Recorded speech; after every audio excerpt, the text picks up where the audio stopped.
Ciao ragazzi, bienvenue à Buonasera Calcio, l'émission qui donne son avis sur l'actualité du football européen tous les lundis à 21h en direct sur Twitch. Vous pouvez aussi écouter Buonasera Calcio en podcast sur toutes les plateformes de streaming et revoir la vidéo sur ma chaîne YouTube. N'hésitez pas à donner votre avis en notant l'émission avec les 5 étoiles et le pouce. Bonne écoute. Bonsoir à tous, bienvenue dans Buonasera Calcio.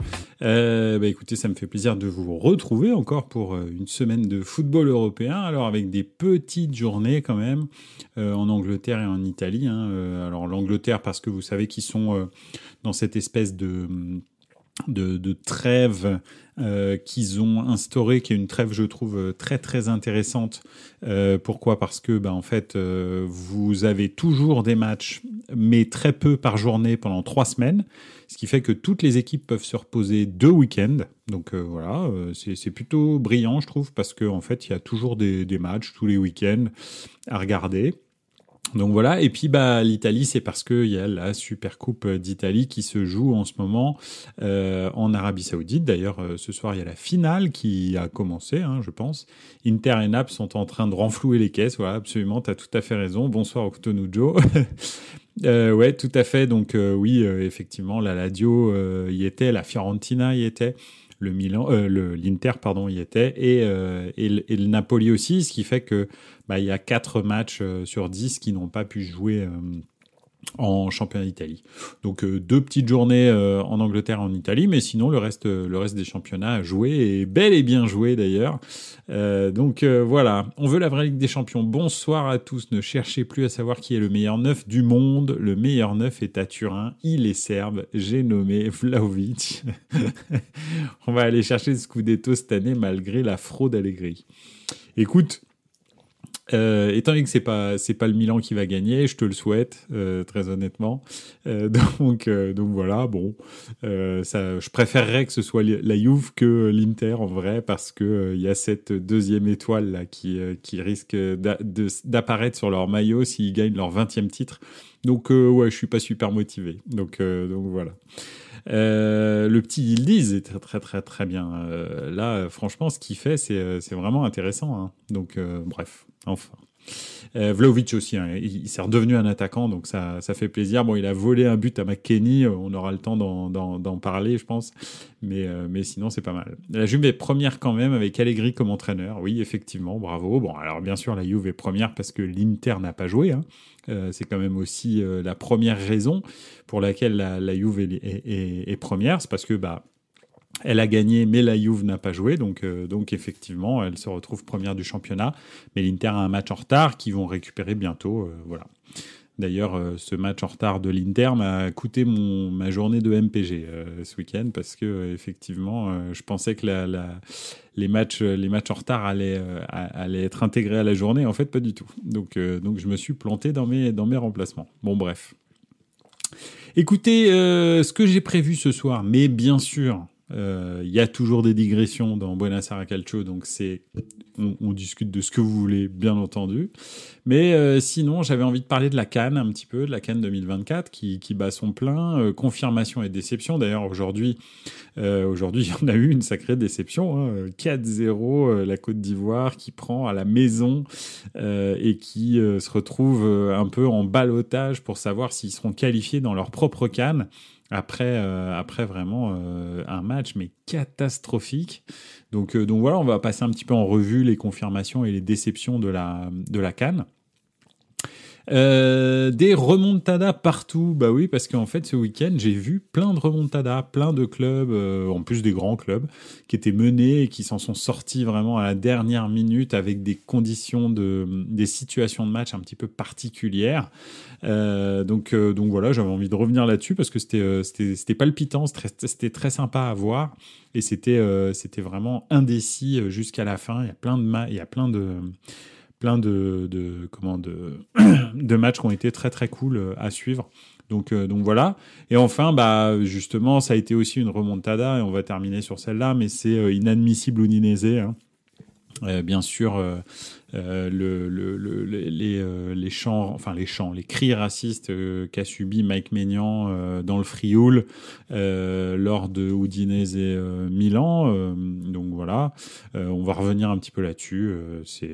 Je trouve ça inadmissible et bref, pour plein de raisons, j'avais envie d'en parler. Alors, on va faire un petit tour dans les commentaires quand même. Donc, la CAN, j'ai essayé, j'y arrive pas. Oui, alors il y a des matchs compliqués à regarder, je suis d'accord. Mais il y a des matchs qui se regardent. Voilà, bon, c'est pas. Des fois, en fait, il y a des gestes qui sont assez beaux. Là, par exemple, il y a eu un coup franc absolument splendide. Mais voilà, c'est vrai que c'est un football différent de ce qu'on regarde d'habitude en Europe, avec des conditions de jeu différentes, des matchs à 14 heures en Côte d'Ivoire. Je peux vous dire qu'il fait très très très très très très chaud. donc voilà, effectivement. Les tifosi, ça c'est les tifosi, ils devraient écoper de points en moins pour chant raciste. Ouais, effectivement. Bon après, justement, on en parlera à la fin. Donc, voilà, écoutez, on va commencer par la CAN. Donc, bien sûr, la plus grosse déception, c'est vraiment... Et mon message, lol. Quel message? Le message de quoi? Ah oui, c'est surtout le week-end des doublés et des triplés. Tout à fait, t'as tout à fait raison. Excuse-moi, on veut la vraie Ligue des Champions. T'as tout à fait raison. C'est vrai qu'il y a eu beaucoup de doublés et de triplés. T'as tout à fait raison, effectivement.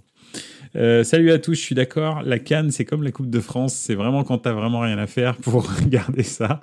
Oui, j'avoue, c'est compliqué. C'est un football complètement différent de ce qu'on regarde. Et c'est vrai qu'en plus, le placement dans le calendrier, le fait que les équipes européennes négocient de temps en temps pour libérer les joueurs, font en sorte qu'il y a très très peu de travail tactique en amont de la CAN, contrairement à l'Euro ou la Coupe du Monde par exemple, où vous avez quand même 3 semaines de travail avec tout le monde avant de commencer la compétition. Donc ça laisse quand même le temps de se connaître, créer des automatismes, etc. Donc voilà. D'ailleurs, je suis étonné que tu parles de la CAN alors que le football international ne t'intéresse pas habituellement avec les plus grosses équipes du monde pourtant. Oui, c'est vrai. Je suis d'accord avec toi. C'est juste que cette CAN, je sais pas pourquoi. J'ai commencé à la regarder et je me suis dit bon, vas-y, on va voir un petit peu ce que ça donne. C'est limite expérimental pour moi en fait. J'ai regardé très très peu de CAN dans ma vie. Parce que à chaque fois que j'ai regardé, j'étais un petit peu perturbé. D'ailleurs, je vais pas faire très très long dessus, mais effectivement, là, je me suis dit, allez, vas-y, je vais essayer de regarder quelques matchs. Et puis en fait, en plus, il y a des belles surprises, mais il y a aussi énormément de déceptions, je trouve. Donc voilà. Qu'est-ce qui se passe? Alors, je fais déjà un hors-sujet, mais je vous conseille de bloquer déjà votre dimanche 4 février. Banger de dingue, surtout la soirée du 4 février. C'est quoi exactement la soirée du 4 février? Écoute, n'hésite pas à me dire. Ah non, mais la soirée du 4 février, attends, qu'est-ce qui se passe? Ah bah oui, 4 février, je me demande s'il n'y a pas Bayer Leverkusen, non? Donc voilà. Donc, Okutonojo qui nous dit t'as perdu l'usage du côté droit, non? Non, ça va. Non, ça va. J'ai pas fait d'AVC. C'est pas la raison pour laquelle je regarde la CAN. donc voilà. Oui, donc juste, on va faire une petite revue quand même. Je pense que effectivement, Real Atlético, Lyon-Marseille, Inter-Juve le soir et Arsenal-Liverpool. Voilà, c'est ça le 4 février, 17h30. Absolument. Effectivement, ça va être compliqué. Ouais, je vais essayer de rien faire du tout ce jour-là. On va voir, mais ouais, effectivement. Real Atlético, Lyon, Marseille. En plus, les Real Atlético ces derniers temps, c'est la guerre. donc voilà, ça peut être intéressant. Je croyais qu'il y avait Bayern, mais non, c'est un petit peu plus loin dans la journée. Un autre jour, le 10, effectivement. Tu as tout à fait raison. Donc oui, la CAN, qu'est-ce qu'on a eu? On a eu quand même que le fait que le Sénégal est une équipe quand même très très solide. Franchement, je pense qu'ils sont quand même très très bien partis pour conserver leur titre. Alors ça ne veut pas dire que pour l'instant, voilà, ils veulent absolument, ils vont absolument le garder, mais pour l'instant, c'est vraiment l'équipe qui a fait le plus d'impression. Le Maroc était bien parti, et puis là, ce match contre la RDC a complètement rebattu les cartes. Bon, déjà pas à cause du match nul, mais après, en plus, la bagarre, etc. Bon, c'était vraiment pitoyable, et franchement, en plus, je pense pas que ça donne de la sérénité à l'équipe. Donc voilà, on va dire que le Maroc est un peu le suivant. Et puis bon, il y a des équipes qui sont moyennes, on sait pas trop quoi en penser, style le Nigeria, style des équipes comme ça, qui sont un petit peu ok, bah ils sont qualifiés, mais en même temps ils ont rien montré de vraiment extraordinaire. Donc voilà, ça va être un petit peu les outsiders. Et puis après, bah ceux qui se sont vraiment troués complets. Alors bien entendu, Côte d'Ivoire. Côte d'Ivoire, là, je crois qu'on est sur le plus gros trouage de l'histoire de la Côte d'Ivoire. Donc voilà. Même s'ils se sont déjà pas mal troués, mais à chaque fois c'était en finale. Donc là, voilà. Et puis, bien sûr, bah, les équipes dites du nord de l'Afrique, dites maghrébines, la Tunisie, l'Algérie, bien entendu, l'Égypte dans une certaine mesure, là, qui joue ce soir sa qualification. Et puis bah, le Maroc qui est pas non plus au top. Donc voilà, c'est un petit peu une CAN un petit peu surprise, mais moi je vois gros comme une maison le Sénégal. Alors je sais pas trop ce que vous en pensez, mais effectivement ce que je vous propose c'est qu'on en reparle à la fin de la compétition. Donc voilà. En tous les cas, effectivement, voilà, je voulais faire une petite revue d'effectifs de la CAN et de ce qui s'était passé. Très grosse déception avec l'Algérie, très grosse déception avec la Côte d'Ivoire. Je pense que c'est les deux plus grosses déceptions de la compétition. Et puis bien entendu, même si l'Algérie est encore en course pour se qualifier avec 2 points et un match à jouer, donc voilà. Mais pour l'instant, c'est vraiment pénible. Donc voilà. Voilà un petit peu, en tous les cas, le tour de la CAN.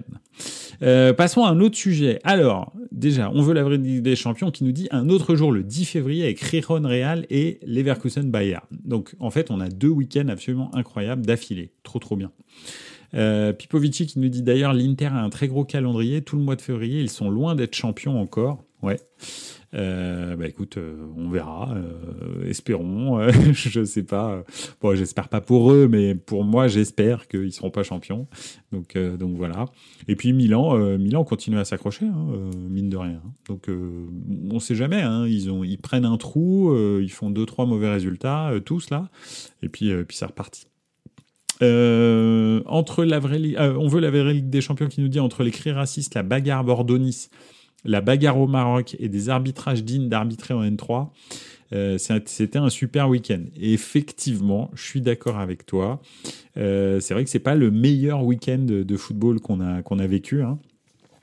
C'est assez et c'est vrai que l'arbitrage surtout en Espagne là, l'arbitre du Real Madrid c'était spectaculaire quand même. Donc voilà, c'était vraiment n'importe quoi. D'ailleurs on va en parler un petit peu. Quand je disais des remontadas partout, bah on a quand même Milan qui s'impose dans les dernières minutes, qui revient 3-2. On a le Real donc qui gagne contre Almeria, pareil 3-2 dans les tout derniers moments avec des circonstances de match complètement dingues, avec des buts qui auraient jamais dû être acceptés et qui l'ont été, des buts valables qui ne l'ont pas été. On avait l'impression de se retrouver en demi-finale de Coupe du Monde 2002 Italie Corée du Sud. Et puis le Bayer Leverkusen qui va chercher la victoire à la 93e minute, je crois, 3-2. Et enfin le Barça aussi, qui fait 2-2 jusqu'à la 90e minute. Et un geste absolument magnifique de João Félix qui voilà, dans un match vraiment palpitant, parce que le Barça menait 2-0, puis Isco marque 2 buts, ils reviennent à 2-2, et enfin finalement ils gagnent 4-2, mais vraiment 90e et 93e minute. Donc franchement des super matchs, contrairement effectivement à à ce qu'on pourrait penser du week-end, hein, entre les bagarres, les cris de singe, etc. Et puis l'arbitre du Real. C'est vrai qu'il y a quand même eu des matchs très très sympas, même on va dire dans une moindre mesure, mais même le match de Liverpool était intéressant parce que à la mi-temps il y avait 0-0 et finalement ils gagnent 4-0. Donc voilà, la deuxième mi-temps était vraiment très sympa. Je sais pas ce que vous en avez pensé, mais effectivement, moi le Bayer Leverkusen par exemple, j'étais en transe devant ma télé, hein, quand ils ont marqué, j'étais super content. Couplé à ça, la défaite du Bayern. Alors je souhaite pas forcément la défaite du Bayern, mais en tous les cas, ils ont pas gagné et c'est vrai que ça vraiment ça commence à sentir vraiment bon pour le Bayern. Mais on sent quand même qu'ils sont dans une période un petit peu moins bien, hein, parce que tout leur succès, ils vont les chercher vraiment à l'arracher dans les arrêts de jeu. Donc voilà, je sais pas exactement ce que vous pensez, vous, du Bayer Leverkusen et de l'avenir du Bayer Leverkusen, mais je pense que ça devient de plus en plus possible, bien entendu, hein, mais en même temps, on sent qu'ils sont dans le dur. On sent que c'est plus la même maîtrise qu'il pouvait y avoir par le passé. Tout est compliqué. Mais pourtant, ils lâchent pas. On veut la Ligue des Champions qui nous dit Isco, j'ai toujours été dans le train. J'adore ce joueur. Son comeback est incroyable. Ouais, c'est vrai. Je pense qu'il a moins de pression au Betis Séville. C'est une équipe qui joue bien au football. C'est une des équipes en Espagne que je préfère de ces 3-4 dernières années. C'est vraiment plutôt agréable de regarder le Betis pour plein de raisons. Mais effectivement, par exemple, même Nabil Fekir, tu vois, Isco et Nabil Fekir, c'est des joueurs qui sont probablement trop petits, et c'est pas, je parle pas de leur taille, mais qui sont peut-être trop petits pour être dans des très grands clubs. Mais en revanche, des clubs de la taille du Betis Séville, ça leur va très bien parce qu'il n'y a pas une pression médiatique ultime. Hein. Ils sont tranquilles, ils peuvent faire ce qu'ils veulent, ils font un petit peu leur vie. Et en même temps, c'est des vrais fans de foot, les supporters du Betis.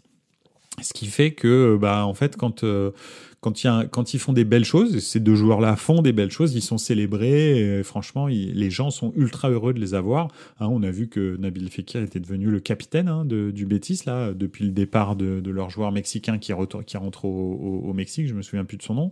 Et donc voilà, donc c'est pas anodin, hein, que Nabil Fekir devienne capitaine. C'est quand même pas mal de devenir capitaine du Betis quand tu es un joueur étranger, je veux dire. Et en l'occurrence, pour Isco, ça m'a l'air d'être bien parti aussi pour que ça commence à devenir quelqu'un qui soit dans le cœur des Béticos.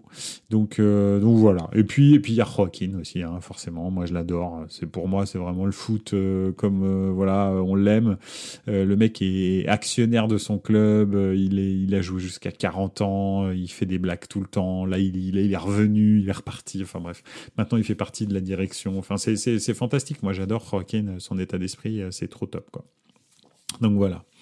La première réussite de De Rossi, absolument. Et ouais, le Special One est parti, ou le pas So Special One est parti, notre So Special One est parti, et en l'occurrence, Daniele De Rossi a repris sa place, et ça a bien commencé par une victoire 2-1, plutôt maîtrisée, même si il y a quand même eu deux occasions vraiment très chaudes, et Rui Patricio a pas aidé. De toute façon, franchement, je suis vraiment pas hypé par Rui Patricio. Je pense vraiment que c'est pas un goal de haut niveau, c'est un goal lambda, voilà. Et c'est vrai que souvent il paye ses erreurs, la Roma. Mais bon, ils ont été solides. El Shaarawy a fait un bon match. Il fait une très belle passe pour Lukaku. Lukaku, il marque et puis il est quasi sur la dernière passe du deuxième but. Donc non, franchement, c'est pas mal. Espérons que ça continue parce que c'est vraiment De Rossi, c'est vraiment quelqu'un que j'aime beaucoup, qui représente pour moi ce qui est le meilleur du football italien à tous les niveaux, dans l'engagement, la mentalité, la fidélité, etc. C'est ça aussi qui m'a fait basculer vers le foot italien, c'est les Totti, De Rossi, Maldini, Baresi, Zanetti, etc. C'est ça qui m'a fait basculer sur l'amour du football italien, et De Rossi représente tout ça avec sa rage de vaincre, avec toute son aura. Donc j'ai vraiment hâte, et je suis plutôt j'aimerais beaucoup que la Roma se sorte bien de ce passage là, de ces 6 derniers mois que De Rossi va gérer. Donc voilà, on verra bien. Leverkusen, ils font une saison à l'Ajax, un bon groupe, un super coach. Dommage pour la suite, car beaucoup vont partir. Oui, ça c'est sûr. Hein. De toute façon, après, c'est pas le destin. Encore moins que l'Ajax, hein, finalement, du Bayer Leverkusen. Hein. Il faut pas. Je veux dire, le Bayer Leverkusen, ça n'a jamais été dans les tops. Enfin, dans les clubs en Allemagne qui gagnent, qui sont destinés à gagner chaque saison, etc. Hein. Enfin, c'est pas ça. Donc c'est très bien s'ils font une saison extraordinaire, s'ils gagnent enfin un titre, hein, parce que c'est quand même Leverkusen, hein, c'est pas Leverkusen, hein, ils ont jamais gagné, donc ou quasi quoi. Donc voilà, ce sera déjà pas mal. L'Ajax encore est un club qui est destiné à gagner, donc ça c'est vraiment plus embêtant. Le Bayern, s'ils arrivent à nouveau à refaire un bon groupe et puis à être voilà dans les places européennes, c'est tout ce qu'on leur demande. Mais là, c'est l'année là. Là, c'est un peu le Montpellier français, c'est un peu le Leicester anglais. Là, c'est leur année. Donc, il faut qu'ils y aillent. Il faut qu'ils aillent au bout. En parlant du Mexique, la fête des supporters des Tigres pour fêter le 200 but de Dédé Gignac, les frissons. Ouais, de toute façon, Gignac, c'est devenu une légende là-bas. Et puis, franchement, le championnat mexicain, déjà d'une, n'est pas d'un niveau médiocre. Il est plutôt pas mauvais. Alors, c'est pas, il ferait pas partie des 4 grands championnats en Europe, bien entendu pas, mais je pense qu'il peut rivaliser avec le 6, 7, 8e championnat en Europe, ce qui est déjà pas mal, hein, parce que 6, 7, 8, c'est France, c'est Hollande, c'est Portugal, c'est Pays-Bas, c'est Belgique, donc c'est déjà bien. Et en l'occurrence, c'est vrai que lui, c'est devenu une vraie légende hein, au Tigres. Donc, franchement, chapeau Gignac, c'était un super move pour sa carrière d'aller là-bas et de kiffer la fin de sa carrière. En plus, il y a beaucoup d'argent dans le football mexicain, donc en plus, il termine bien, quoi. Il termine pas au rabais. Donc voilà. Je parle de l'Ajax en 2000 Ligue des Champions, pas celle de cette année. Ah bah ça c'est sûr que celle de cette année c'est pas terrible, même si ça va un petit peu mieux. Oui, mais j'avais bien compris le parallèle hein, avec l'Ajax de Jong, de Ligt, de Van de Beek, de Hakim Ziyech, Tadic, etc. Effectivement, malheureusement, il y en a pas beaucoup hein, qui ont réussi derrière. Même quasi aucun, on peut dire, je pense. Réellement, au niveau où on les voyait, je pense qu'il n'y a aucun joueur qui a vraiment réussi derrière. Hein. On l'a déjà dit ici dans Buonasera Calcio. Très souvent, l'Ajax, un petit peu comme l'Atalanta, un petit peu comme Nantes, un petit peu comme... Bref, il y a beaucoup de clubs comme ça. Ils créent des joueurs de système et pas des joueurs individuels quoi, qui ont des qualités individuelles. Donc oui, effectivement. Voilà. Carton rouge pour Naples. Simeone exclu. Comment, en étant numéro 9, t'arrives à te faire exclure? C'est quoi Ok, je vais regarder ça après, mais bon, bref. Il est temps que ça change. Qu'est-ce qui change, Octonujo?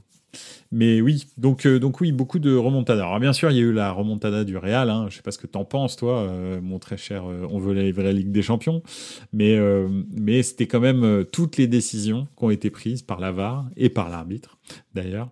Vraiment, ce sont des décisions qui ont été contraires à Almeria. Donc c'est vrai que ça commence à piquer un petit peu.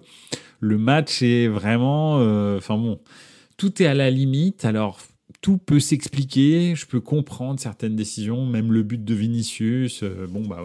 Effectivement, maintenant, c'est la manche. Hein. La manche, c'est pas la main, c'est l'épaule. Donc, il marque avec la manche. Ouais, c'est quand même tendancieux. Bref, il y a beaucoup de décisions qui sont complexes. Mais voilà. Bon, en tous les cas, le Real s'en sort. C'est pas habituel qu'il y ait des décisions comme ça. Xavi a fait une allusion au fait que cette année tout le monde un peu est contre le Barça et voilà.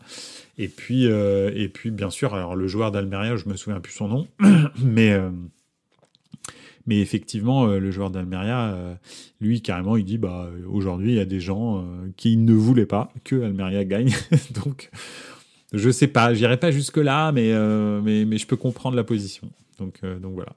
J'ai pas vu le match, mais j'ai vu le résumé. Et oui, le Vardrid était bien là. J'ai vu une vidéo drôle sur ça. Sur X, ils ont pris le sport qui mélange le rugby, le foot, qui explique les buts du Real. Le Barça et le Real, ils jouent souvent la carte de la victimisation. Bah oui. bien sûr, ça fait partie du sport, ça fait partie de la Liga aussi.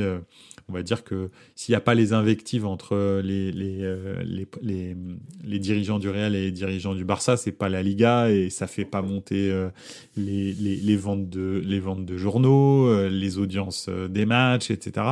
C'est un petit peu comme en MMA et le trash talk avant les combats. Hein. C'est vraiment ça. Hein. Ça fait partie du spectacle.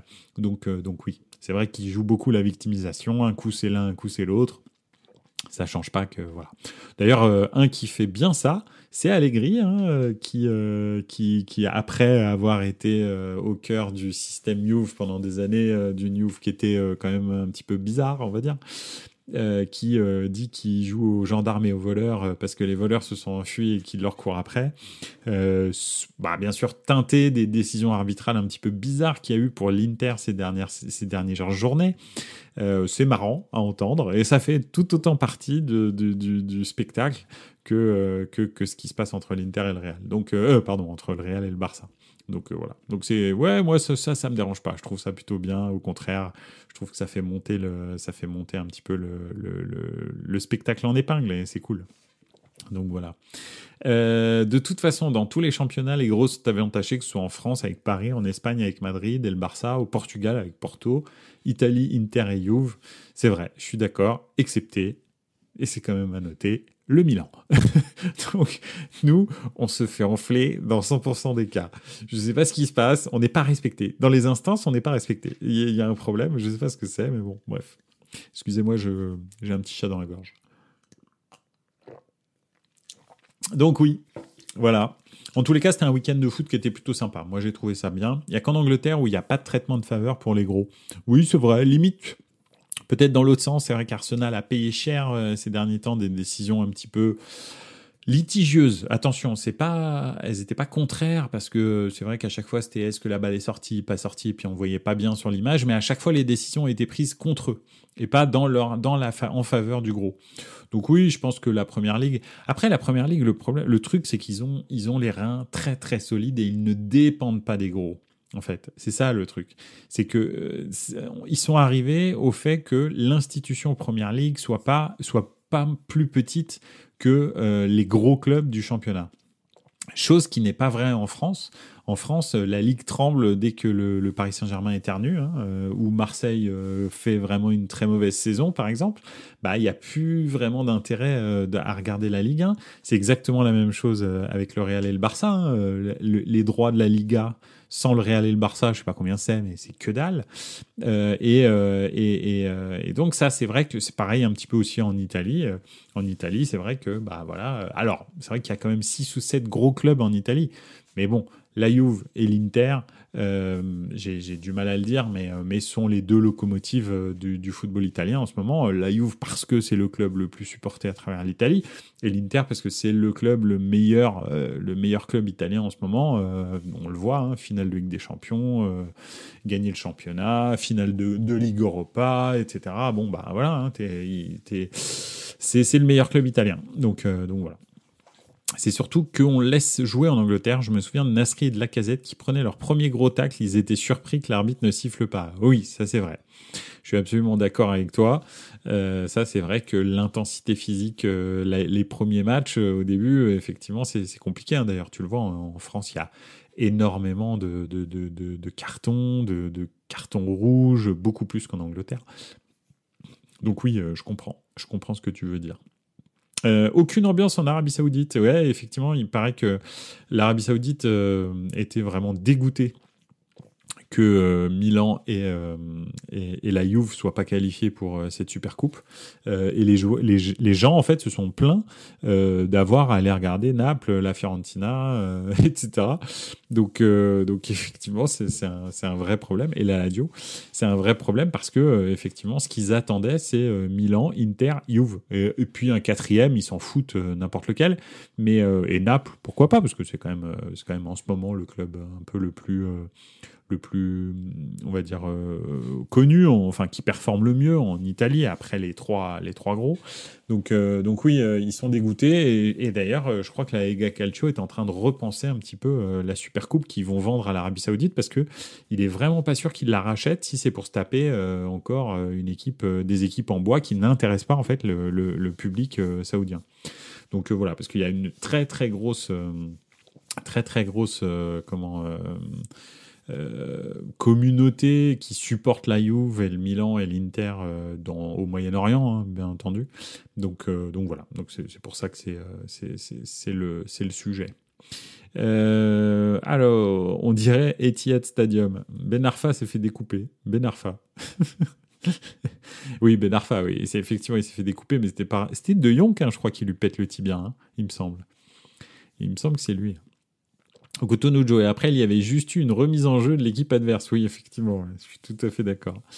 Même pas faute, il est sorti sous assistance respiratoire, le gars. C'est vrai que c'était complètement dingue. Ce match était complètement fou. Et ouais, De Jong, c'est vraiment un sacré numéro quand même. Ça parle beaucoup de Mourinho à Naples d'ailleurs, un duo Naples-Mourinho. J'ose à peine imaginer ce que cela pourrait donner, un volcan. Oui, ça, je suis clair. C'est clair. Net et précis, il a l'air effectivement d'être absolument disposé à reprendre Naples là au mois de juin, hein, dès que le contrat un peu intérimaire de Mazzarri arrive à sa fin. Donc ouais, on va voir. Hein. Une chose est sûre, c'est que Mourinho, avec l'effectif de Naples, en plus, l'année prochaine, il n'y a pas de Cannes, donc il n'y a pas de joueurs qui partent. Si personne ne part, et Aurelio De Laurentiis, c'est pas son genre de faire partir des joueurs, hein, c'est très compliqué de partir. Hein. Regardez Koulibaly, hein, finalement, il est resté quasi toute sa carrière. Et là, Osimhen a un contrat très très long et il est en train de parler de renouveler. S'ils arrivent à garder à peu près tout le monde, Mourinho avec cet effectif, je dis pas que ça va pas être un petit peu relou. Parce que là, l'effectif qu'il avait à la Roma, il faut quand même regarder les choses en face. C'est quand même pas terrible. Honnêtement, hein, il y a 2-3 joueurs un petit peu sympas, style Beauvais, style Dybala, mais le problème c'est que c'est un tiers de saison. Et puis c'est à peu près tout. Moi, j'aime beaucoup Pellegrini. Je comprends pas pourquoi il joue pas plus, mais bon, bref. Mais sinon, à part ça, c'est quand même pas terrible. Je parle pas de Lukaku parce que pour moi, ça y est. Enfin, je veux dire, c'est du passé Lukaku. Mais là, vraiment, quand même, c'est ouais, honnêtement, Mourinho avec l'effectif de Naples, ça va pas être Garcia ni Mazzarri. Hein. Je vous le dis, ça risque d'être bien mieux. Donc on va voir. De Jong, son tacle en finale de l'Euro, c'était dingue aussi. C'était sur Xabi Alonso. Même, il me semble, de mémoire. Et c'était pas en finale de l'Euro, c'était en finale de Coupe du Monde. Ah oui, d'accord, pardon. J'avais pas vu ton commentaire suivant. Du mondial, plutôt. Ouais. C'est vrai que c'était fou, quand même. Hein. Coup de pied en plein milieu du thorax de Xabi Alonso. C'est complètement dingue. Donc, ouais. Effectivement, Riva est mort. Mais c'est pas... je crois... Attends, où je rêve, ou c'est pas Rivera, hein, c'est Riva, hein. Donc c'est le meilleur buteur de l'histoire de la nationale. Mais ouais, c'est Gigi Riva, voilà, absolument. Donc c'est pas Rivera, hein. C'est pas le Ballon d'Or du Milan hein, qui est mort cette année. C'est Riva. Donc voilà. Et en l'occurrence, effectivement, c'est le meilleur buteur de l'histoire de la nationale. Ou alors j'ai raté quelque chose, mais il me semble bien que c'est ça. C'est pas le même joueur. Donc voilà. Mais oui, effectivement. C'est triste quand même. C'est triste pour le football italien. C'est un petit peu comme Juste Fontaine pour l'équipe de France. Voilà. Bon, en plus récent quand même. Oh non, remarque, c'est à peu près les mêmes années. Voilà, en tous les cas, des remontadas partout. On verra ce que va donner le Napoli de Mourinho, si ça va jusqu'au bout. Et je pense que c'est bien parti, hein, parce que Aurelio De Laurentiis, je pense que effectivement, il va. C'est trop tentant d'avoir Mourinho en fait. En fait, c'est trop tentant. Mais moi, plus que Naples et Mourinho, bon, déjà, Naples et Mourinho, ça peut vraiment donner un truc de ouf. Mais De Laurentiis et Mourinho, mais si à un moment donné, ça part mal, mais ça va être... parce que là, c'est deux mégalomanes qui se rencontrent. Donc là, ça va être n'importe quoi. Là, ça va être vraiment n'importe quoi. Donc voilà. Mais bon, bref. Ça risque d'être marrant. Et puis, bah oui, on va terminer sur un sujet qui est pas terrible. Effectivement, c'est... attends, une petite rumeur d'abord. Il y a aussi une rumeur Mourinho au Barça. Celle-ci est très drôle. Revoir Mourinho dans un classico, mais du côté du Barça. Alors oui, celle-là, je l'ai pas entendue. Mais si on revoit Mourinho dans un classico, la première fois qu'on l'a vu, Mourinho dans un classico, c'était au Barça. Donc voilà, il était adjoint sur le banc du Barça pendant très longtemps. Hein. Il avait la grande équipe. Alors c'était juste après Johan Cruyff. Hein. C'était Sir Bobby Robson qui avait repris le Sir Bobby Robson. Oui, Sir Bobby Robson qui avait repris le Barça, qui avait d'ailleurs, c'était le Barça de Ronaldo, hein, qui venait absolument de commencer sa carrière. D'ailleurs, il y a un superbe documentaire sur Netflix sur cette année-là, donc sur Sir Bobby Robson, vraiment, je vous conseille de le voir, émouvant. Moi, j'en ai eu les larmes aux yeux à la fin. Vraiment un homme absolument délicieux, et on voit Mourinho très très longtemps. Puis donc ensuite, il est passé au Real, donc revenir au Barça, mais ça, j'y crois pas. Franchement, Mourinho au Barça, si le Barça fait ça, mais déjà, ils ont quand même un pied dans la tombe, hein, un petit peu, faut quand même le dire. Chaque recrue est sujette à négociation pour voir s'ils ont le droit de l'installer ou pas, de l'inscrire ou pas en fonction des dettes qu'ils ont, etc. Au niveau sportif, c'est quand même pas terrible. C'est surtout, je veux dire, au niveau du jeu, c'est quand même pas terrible. C'est même voire naze, en fait, très honnêtement, le Barça à voir. C'est vraiment pas très beau. On s'emmerde un peu. Quoique le match d'hier contre le Betis était un petit peu meilleur, mais c'est vraiment, si je prends ces 3 ou 4 derniers mois, c'est vraiment, voilà. Et en l'occurrence, prendre Mourinho, bah là, c'est la fin c'est la fin. C'est la fin du jeu, hein, très clairement. Ça veut dire que t'as plus du tout envie de jouer au football, que tu veux mettre la fin du Barça, quoi, je pense. Donc, non, franchement, j'espère que le Barça va pas faire ça. Enfin, quoique, ça m'amuserait, pour tout vous dire. Mais bon, pour le football, en général, j'espère qu'ils vont pas le faire. Moi, c'est la fin des Capitaines du Monde sur Netflix que j'ai eu les larmes aux yeux. Ah ouais? J'ai pas regardé encore. Je peux regarder, mais bon, je suppose que on doit voir Léo Messi gagner la Coupe du Monde. Donc, je suppose que c'est pour ça que tu dis ça. Je ne préfère pas relever cette petite pique au Cotonou. On veut la vraie Ligue des Champions. En parlant des mauvaises nouvelles, parlons aussi de Sven-Goran Eriksson, qui est très mal en point. Cancer pas guérissable, effectivement. Cancer du pancréas, hein, il me semble. Donc malheureusement, on sait que c'est fini. Hein. Et d'ailleurs, il l'a dit, hein, il a entre 6 mois et 1 an à vivre. Et il l'a su du jour au lendemain. Donc c'est pas très marrant. Donc oui, effectivement, Sven-Goran Eriksson, très compliqué. D'ailleurs, je crois, si je ne m'abuse, que son rêve était d'entraîner le Barça et qu'ils sont en train de peut-être organiser le fait que Sven-Goran Eriksson soit sur le banc du Barça pour un match. Il me semble avoir lu ça. Et s'ils font ça, franchement, c'est vraiment génial, je trouve. Vraiment, ce serait top. Je ne sais pas si c'est faisable, je ne sais pas si c'est possible, mais il me semble avoir entendu cette rumeur-là, que donc c'était le rêve de Sven-Goran Eriksson d'entraîner le Barça, et que le Barça était en train d'organiser ça avant la fin de saison pour qu'il puisse venir coacher avec Xavi, quoi, être sur le banc du Barça. Donc ce serait génial. Oui, tu confirmes, hein, donc Pipovici, tu as vu l'info aussi, merci, parce que je n'étais plus très sûr de l'info, mais oui, je l'ai lu. Ce serait vraiment magnifique. Et ouais, on veut la vraie Ligue des Champions, je suis d'accord avec toi. Ce serait fantastique pour lui, c'est vraiment génial. Donc voilà. Oui, donc on revient sur l'inadmissible Udinese, ce qui s'est passé. J'ai trouvé, alors je vais vous dire ça, je vais essayer de parler de ça sans les yeux du supporter, hein, donc voilà, du Milan. Le Milan menait 1-0 et donc effectivement à ce moment-là il y a eu des cris de singe hein, dans le COP de l'Udinese derrière Mike Maignan hein, qui commençait son match derrière le COP devant le COP de l'Udinese avant de passer en deuxième mi-temps devant le COP du Milan. Alors je dis le COP du Milan pourquoi parce que en fait il y avait quasi tout le virage du stade de l'Udinese qui était rempli par la Curva Sud. Donc, c'était assez bizarre. D'ailleurs, il y avait plus d'ambiance des supporters du Milan que de l'Udinese. Quand tu joues à l'extérieur, ça fait toujours bizarre. Ça arrive assez souvent hein, avec Milan, mais là, c'était quand même assez spectaculaire.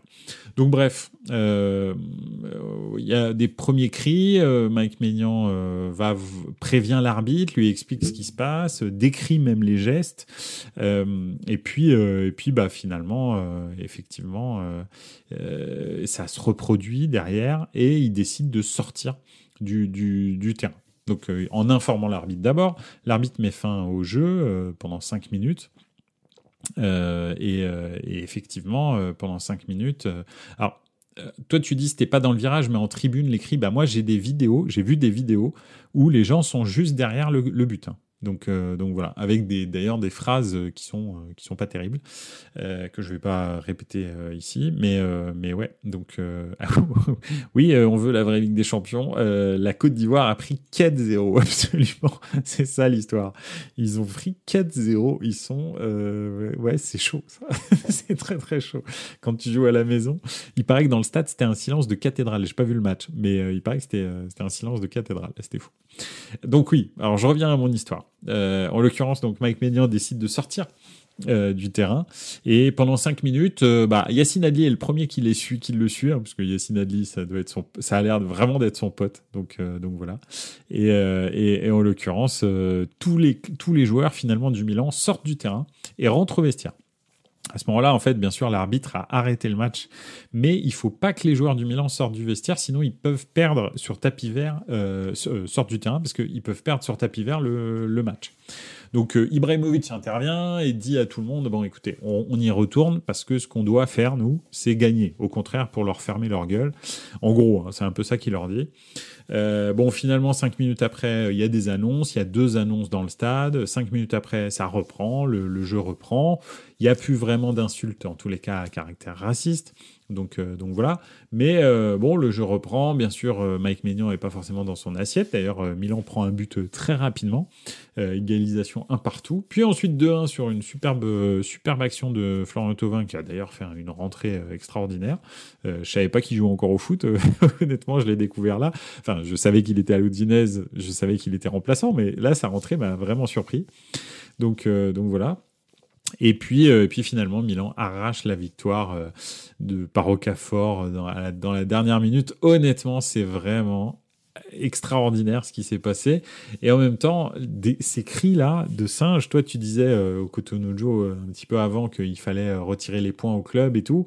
C'est compliqué parce que le club en lui-même, il est pour rien. Là, a priori, je crois qu'ils ont identifié une dizaine de personnes sur un stade de 35 000 places.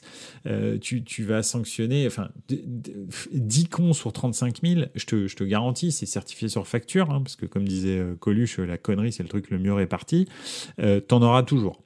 Et il se trouve même que ça peut être des supporters de l'équipe adverse. Hein. Tu peux pas le savoir, en fait. S'ils se revendiquent supporters de l'Udinese, mais qu'en fait, ils sont supporters. Alors là, en l'occurrence, c'est Milan. Donc, je pense pas que ce serait arrivé. Mais imaginons, supporters du Milan, et ils se disent, je vais faire 3 cris de singe, et comme ça, ils perdent le match. C'est possible aussi. Donc c'est ça aussi le truc. C'est que c'est compliqué de sanctionner tout un club, le travail de tout le monde, juste pour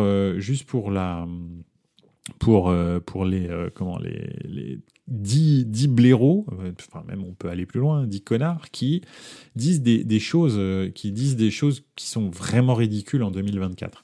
Donc voilà, sachant qu'en plus quand tu regardes la composition de l'équipe de l'Udinese, mais historiquement, c'est une équipe qui est ultra mixée où il y a énormément de joueurs d'origine africaine qui jouent dans leur club. C'est pas, en plus de temps en temps, c'est même l'équipe, ça a souvent été l'équipe la plus mixée en termes de couleurs de Serie A, mais depuis très longtemps. Je sais pas si vous vous souvenez, mais il y a toujours eu des joueurs nigérians et des joueurs d'Afrique qui jouaient à l'Udinese. Alors je dis nigérians parce qu'en particulier, c'est vrai qu'ils ont eu et ils ont encore beaucoup de Nigérians. Donc voilà, donc c'est vrai que c'est surprenant et c'est vraiment de la bêtise humaine. Après, je comprends tout à fait la réaction de Mike Maignan. Il faut pas laisser passer ça et je trouve ça magnifique ce qu'il a fait, c'est-à-dire je sors du terrain. Comme ça, on est obligé de faire quelque chose en fait. Parce que le problème, c'est que s'il reste, en fait, l'arbitre, il se demande toujours si, oui, peut-être que, non, etc. Là, il est obligé de faire quelque chose. Ça marque le coup. Les autorités sont obligées de bouger. Et j'espère qu'elles vont vraiment bouger. Et moi, je veux qu'on en vienne à des suspensions de terrain, enfin de club, de match plus exactement, à vie. Comme en Angleterre pour les hooligans, ils ont réglé le problème comme ça. Tu les fais pointer à chaque match au commissariat du coin.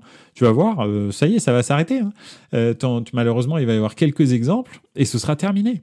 Le problème, c'est que ça fait 20 ans que ça dure. Alors, l'Italie n'est pas le seul pays où c'est comme ça, mais effectivement, je dois avouer que malheureusement, c'est plus fréquent qu'ailleurs, dans certains clubs, hein, parce qu'il y a des clubs où ça ne se passe strictement jamais. Et effectivement, il y a certains clubs où ça se passe et ça fait 20 ans que c'est comme ça. La Juve a très bien réagi la dernière fois. Et ils ont banni les joueurs, les gens qui ont fait ces cris de singe. L'Inter a beaucoup moins bien réagi la dernière fois que c'est arrivé à l'Inter. Malheureusement, il n'y a pas vraiment eu de sanctions. Il me semble pas, sous prétexte qu'ils les ont pas retrouvés, etc. Enfin bref. En tous les cas, voilà. Je pense que maintenant, il faut passer au bannissement à vie, terminé. C'est quelque chose qui est interdit par la loi, de discriminer les gens sur des bases raciales.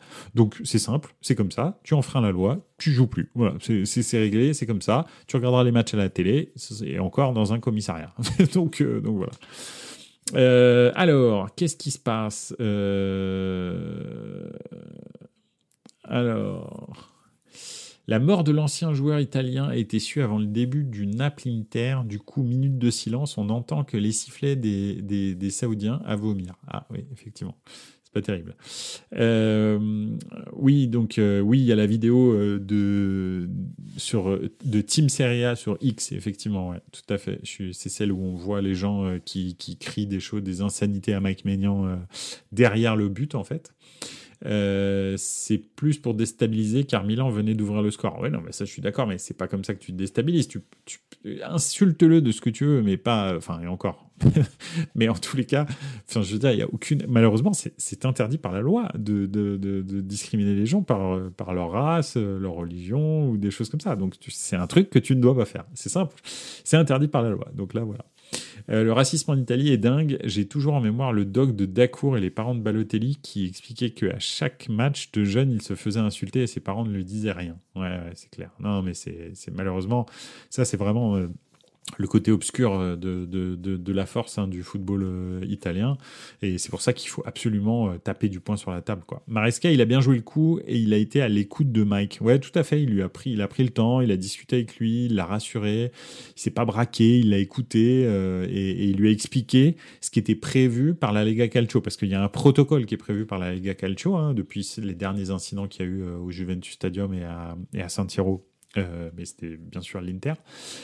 Donc voilà, donc effectivement, il y a un protocole où l'arbitre doit arrêter le match, faire passer 2 messages, puis ensuite faire reprendre le match, et si ça se reproduit, interrompre définitivement le match. Donc voilà, c'est le protocole qui a été mis en place par la Lega Calcio. Après, faut voir. Moi, c'est les sanctions sur les auteurs des faits où il faut que ce soit voilà. Après, bon, ils ont pas tué un bébé, hein, on est bien d'accord, mais il faut que ce soit puni sévèrement en tous les cas, que leur accès au football ne soit plus permis. Voilà, tout simplement. Donc comme ça, c'est réglé. Hein. Et puis après, normalement, ça devrait bien se passer. Donc voilà. En voyant la vidéo, il était méga ému, Balotelli. Ouais, bah ouais. En Angleterre, il les chope direct ailleurs. Je vois pas ça. Ouais, c'est clair. Non, mais je suis d'accord. Absolument. Parce qu'en Angleterre aussi, il faut dire aussi que dans les stades, alors en Italie, il y en a aussi, mais en Angleterre, il y a des caméras dans tous les sens. Mais quand je dis dans tous les sens, c'est, je veux dire, tu peux pas aller au stade sans avoir été filmé pendant le match, en fait.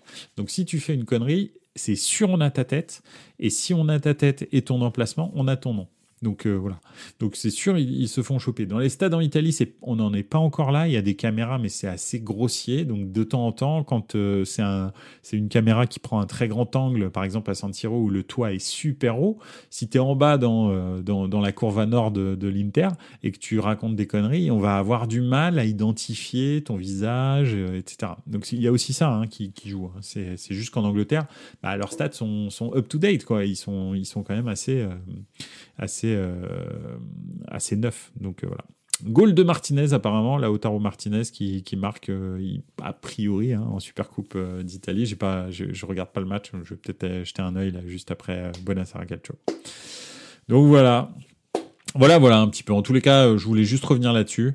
Et oui, alors bon, Coutinho s'emballe parce que forcément, l'Argentine, quoi.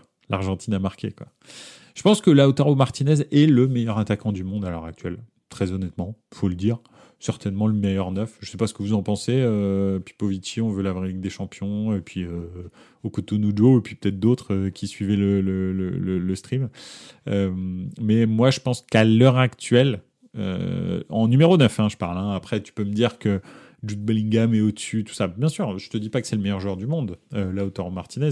Je pense que c'est le meilleur neuf du monde à l'heure actuelle. C'est le plus complet, même devant Erling Haaland.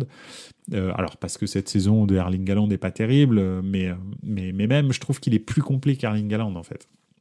Donc voilà. Vlahovic, il en est pas là encore. Oui, effectivement, il revient bien, mais il n'est pas décisif à ce point-là. Le truc, c'est que Lautaro Martinez a beaucoup d'impact aussi sur le jeu de l'Inter. Donc voilà, c'est ça, moi, que je vois. Oui, c'est vrai, avec Harry Kane, t'as raison. Ouais, c'est vrai. C'est vrai que le début de saison d'Harry Kane est vraiment pas mal aussi. Ouais, c'est vrai, j'avais oublié. Mais Vlahovic, en plus, ça fait quoi ? Ça fait 3-4 matchs qu'il est bon. Donc je peux pas le mettre au niveau de Lautaro Martinez qui, depuis le début de saison, est absolument stratosphérique. Ou pareil pour Harry Kane.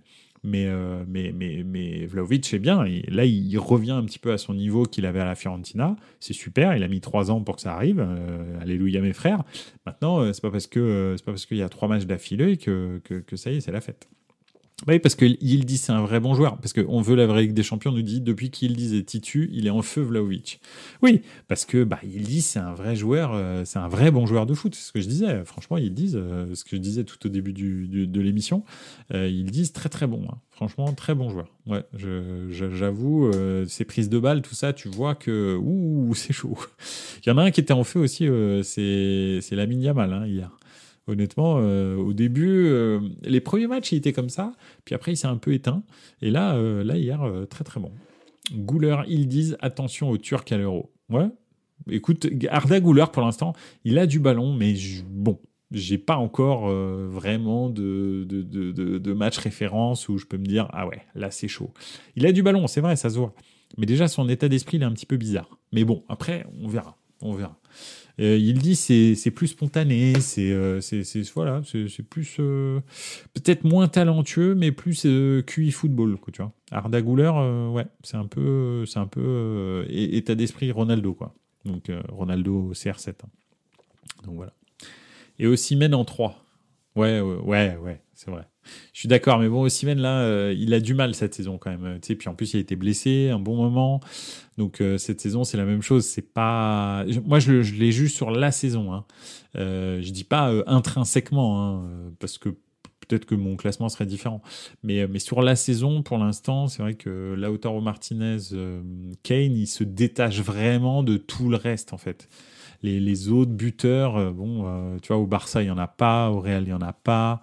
Bon, ok, il y a même à Paris, tu vois, tu peux pas considérer que Mbappé soit vraiment un neuf. C'est un super attaquant. Il va être dans le discours, dans la question, mais voilà. Ah, et Giroud. Ouais, je suis d'accord. Ouais, Giroud, c'est une catégorie tout seul. Lui, c'est vraiment une catégorie tout seul. C'est un joueur extraordinaire, mais Giroud, il fait tout, quoi, en fait. Giroud, allez, tu prends 95% des corners, c'est lui qui les prend de la tête. Je parle défensif. il joue pour les autres, il fait des appels en permanence, il crée de l'espace pour tout le monde, il fait des déviations absolument délicieuses. Il a un jeu de tête, je pense que c'est probablement le meilleur du monde à l'heure actuelle. Il a vraiment un jeu de tête de l'espace, enfin je veux dire honnêtement. Et donc non, franchement Giroud c'est un joueur à part. Après en revanche conduite de balle, dribble, tout ça, bah oui non c'est pas son jeu ça, c'est pas du tout son jeu. Mais il fait tout. Quoi. Mais Giroud il est tout seul dans sa catégorie. Hein.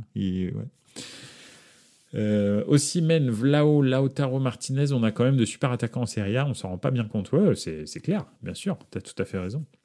Bah, de toute façon, il n'y a pas de hasard. Hein. Si la Serie A revient sur le devant de la scène, fait 3 finales de Coupe d'Europe l'année dernière, etc., gagne l'Euro, bon, même s'il ne se qualifie pas pour la Coupe du Monde, mais je veux dire, c'est pas un hasard. C'est qu'en fait, ça commence à revenir sérieusement fort, la Serie A. Donc voilà, on va voir cette année. Mais moi, je dis toujours que l'Inter est favorite de la Champions. Après, on verra bien.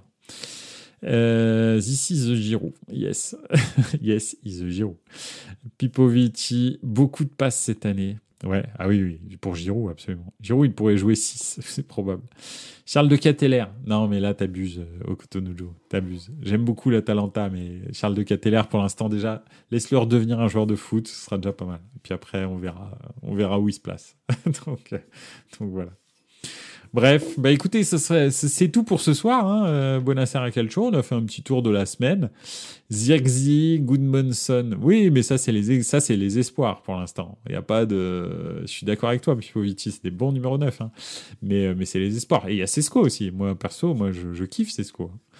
Openda aussi, pas mal, tu vois. Bah, si on parle de Leipzig, les deux, moi je les trouve super bons. Mais ça je les mets plus avec Zirkzee, Gudmundsson, etc. C'est les espoirs, c'est ceux qui sont bons. Et puis on va voir si vraiment ils deviennent meilleurs. Il n'y a rien de ouf ce week-end à part un Marseille-Monaco samedi soir, absolument. Je suis d'accord avec toi. Tout à fait. Bon après c'est vrai, bah oui je suis désolé, on veut la Ligue des Champions, il y a Vitinha aussi. J'avais oublié dans les meilleurs 9 du monde. Désolé, excuse-moi, elle a été méchante celle-là, je suis d'accord. Annoncé à Milan, Sesko, bah oui, tout le monde dit c'est soit Sesko, soit Zirkzee ou Jonathan David. Les trois, apparemment, c'est sûr qu'il y aura un des trois au Milan l'année prochaine. Bon, bah écoute, moi perso, je préfère Sesko. Hein. Après, je trouve qu'il irait mieux dans le jeu du Milan. Après, Zirkzee est plus en forme, en feu en ce moment, mais je suis pas sûr s'il va pouvoir le faire. Et enfin, Jonathan David, bah, on le prend si on doit le prendre, quoi. donc voilà, on verra bien.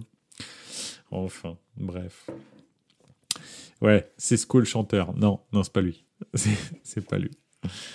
Bon, bah écoutez, merci beaucoup en tous les cas. On se voit lundi prochain, comme d'habitude, 21h, en direct sur Twitch. Et puis on débriefera le week-end de foot européen. Alors donc, il y a On veut la vraie Ligue des Champions qui nous dit qu'il n'y a pas grand-chose à part un Marseille-Monaco la semaine prochaine. Bah allez, on va faire un petit peu le tour. Bon, Lyon-Rennes, effectivement, c'est pas terrible.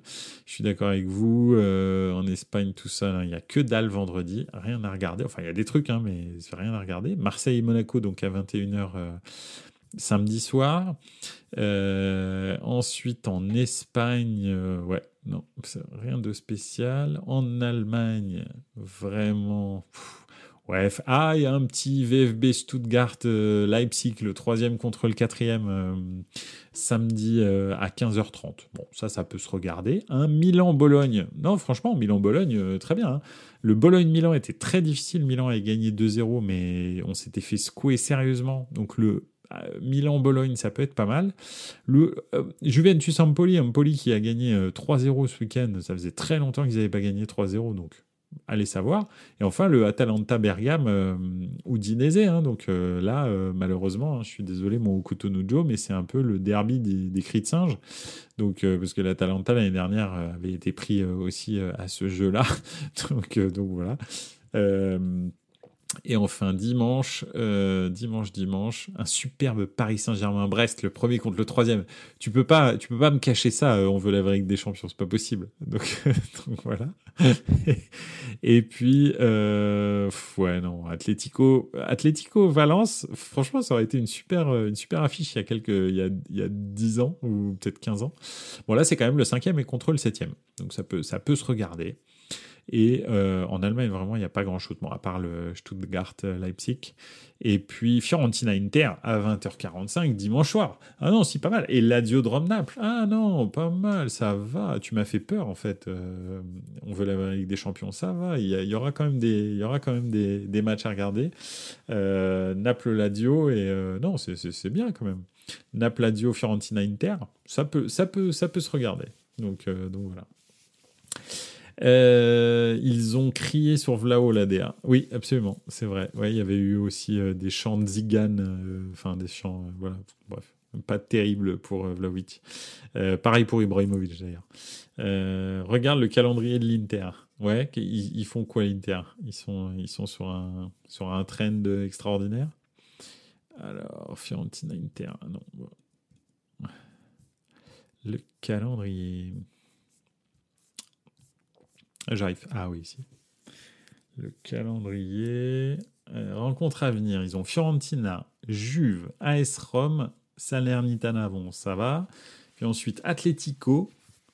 Ouais, c'est pas mal. Ça fait quand même 1, 2, 3, 4, 5 matchs d'affilée qui vont pas être faciles, effectivement.